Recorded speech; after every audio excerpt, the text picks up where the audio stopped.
이 단어는 특별히 탐구를 알기 쉽게 풀어주는 탐구풀이라는 페이지도 있습니다. 요게요, 굉장히 수행평가에서 하기 좋은 실험이거든요. 실험이 좀 잘 나오기도 하고, 그다음에 문제를 내기도 좋고, 그래서 수행평가에 자주 등장을 하기 때문에 이 내용을 좀 정확하게 알아두시면 도움이 될 것 같습니다. 물론 문제에서 출제하기에도 좋은 내용입니다. 그러면 우선 여러분은 이 페이지 읽어봤을 거라고 생각을 하고 확대해서 보도록 하겠습니다. 과정을 보시면요. 첫 번째로 탄산칼슘의 질량을 1g, 2g, 3g 각각 측정을 해서 실험을 3번 할 것입니다. 그 다음에 두 번째, 묽은 염산을 준비해서 질량을 측정합니다.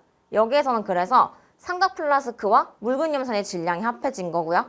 그 다음에 세 번째는 반응을 시켰어요. 1g짜리 반응시키고 2g짜리 반응시키고 3g짜리 반응시키고 그래서 세 번에서 평균을 내서 어떠한 비례하는 값을 찾아내고자 하는 것입니다. 개수비의 의미를 찾고자 하는 것입니다. 그 다음에 네 번째는 반응 전과 후의 질량을 비교하라고 되어 있지요. 그래서 반응이 완전히 끝나고 났을 때 삼각 플라스크 전체 질량을 잴 건데요. 우선은 반응식을 좀 적어보면은 이게 왜 의미 있는지를 알 수 있는데요. 탄산칼슘, CaCO3, 가루니까 솔리드 이것과 그 다음에 묽은 염산, 수용액 상태의 묽은 염산을 반응을 시킬 거예요.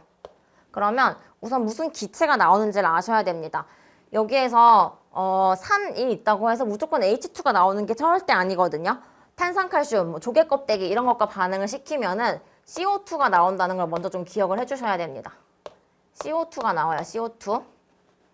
그 다음에 나머지는 사실 묶어주시면 되는데 우선 물이 남고요. 그 다음에 칼슘 이온과 염화 이온이 결합한 형태로 또는 이온의 형태로 이렇게 수용액 상태로 존재를 합니다.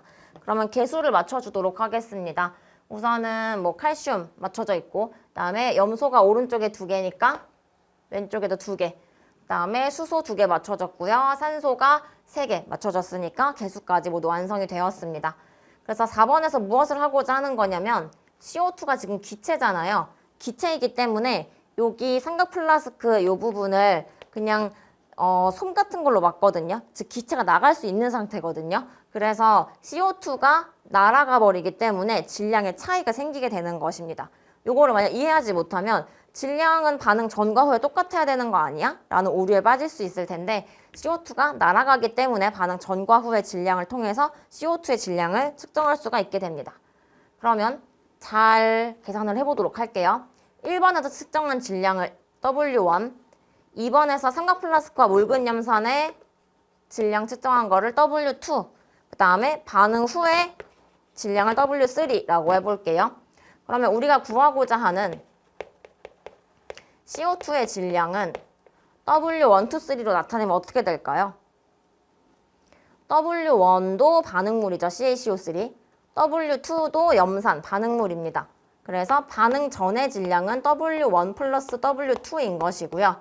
반응 후의 질량이 W3인 것입니다. CO2가 날아갔으니까 당연히 반응 전이 더 크겠죠. 그래서 반응 전의 질량을 계산할 때 W2에서만 빼는 경우가 많은데 W1을 꼭 더해주어야 한다는 거 잊지 마시기 바랍니다. 그래서 반응 전 질량에서 반응 후 질량을 빼면은 날아간 이산화탄소의 질량이 구해지는 것입니다.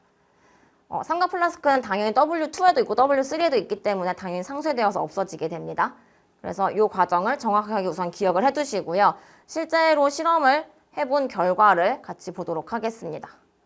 여러분이 수행평가에서 이걸 보더라도 이 표를 직접 작성할 수 있어야 되기 때문에 같이 보도록 하겠습니다. 우선 CaCO3의 질량은 1, 2, 3g을 여러분이 정확하게 측정을 하는 게 1단계였기 때문에 정확하게 측정을 해서 적어주시면 되겠고 그 다음에 생성된 CO2의 질량은 방금 그 앞에 실험 과정에서 W1과 W2에서 W3를 빼준다 라는 거 기억해 주시면 되겠고 그 다음에 이제 질량과 양의 관계입니다. CaCO3의 질량에서 CaCO3의 양으로 바꿔주고 싶어요. 몰수로. 무엇으로 나눠주죠? CaCO3의 화학식량으로 나눠줍니다. CaCO3의 화학식량은 100이거든요. 우리 예전에 원자량, 분자량 파트 공부할 때 한번 계산해 봤었어요. 1 나누기 100 해주시면 되겠죠. 여기 써놓을까요? 요 양을 구하기 위해서는 질량 나누기 화학식 양을 해주는 것입니다. 얘는 2 나누기 100 0.02몰, 3 나누기 100 0.03몰 이렇게 되는 것입니다. 그 다음에 마찬가지로 CO2 역시 질량에서 양 몰수를 구하기 때문에 CO2의 양은 CO2의 질량 나누기 분자량 해주시면 되겠죠. CaCO3는 화학식량이고 CO2는 분자량이라는 거 선생님이 다르게 언급한 거 아시죠? 왜 그런지 예전 강의를 다시 한번 기억해 보시기 바랍니다. 그러면 얘네들의 질량 0.4, 0.9, 그 다음에 1.3 나누기 각각의 CO2의 분자량 44로 나눠주면 되는 것이죠.